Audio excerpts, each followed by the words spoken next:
কি খুশি হয়েছেন না? আপদ বিদায় হয়েছে না? এখন ভালো লাগছে?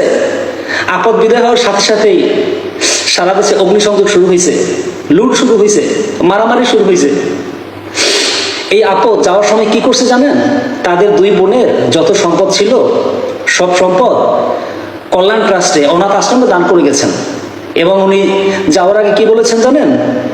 উনি ওনার গণভবনের দরজা খোলা রাখতে বলেছিলেন। বলেছিলেন যে প্রত্যেকটা লকার যেন খোলা থাকে, কোনো কিছু যেন লক না থাকে। এই জন্য গণভবনে আপনাদেরকে কেউ কেউ বাধা দেয় না। উনি যে পিছনে চাষ করতো, উনি শাকসবজি যে চাষ করতো, নিজে হাতে চাষ করতো। হাঁস মুরগি যেগুলো নিয়ে আসছেন এগুলো ওনার নিজের হাতে পালা। উনি বলে গেছে যে জনগণ তো এদিকে আসতেছে, ওরা যেহেতু চাচ্ছে না তাই আমি চলে যাচ্ছি, ওদের জন্যই আমার থাকা, যেহেতু ওরাই চাচ্ছে না আমি চলে যাচ্ছি। কিন্তু ওরা প্রত্যেকটা লোক এখানে আসবে, এগুলো সব দেখবে, যদি কিছু নেয় নিয়ে যাবে। কারণ আমার লাগানো জিনিস আমি নিতে পারলাম না বা খেতে পারলাম না, কিন্তু ওরা নিক, ওরা তো আমারই। এই জন্য আপনাদেরকে কেউ বাধা দেয় না। আপনারা গিয়ে লুট করছেন এবং বন উল্লাস করেছেন। এই যে আজকে অনেকে ফেসবুক দিয়ে ব্যবসা করে, এই ব্যবসাটা কেন করে জানেন?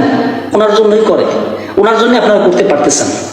এখন আপদ বিদায় হয়েছে, এখন দেখেন ওনার মতো উনি যে সুবিধা দিয়েছে এটা কেউ করতে পারে কিনা, এই সুবিধা দিতে পারে কিনা। আমি ভাই কোনো দল করি না, আমি পেটের দল করি, আমি আমার পেটের দল করি।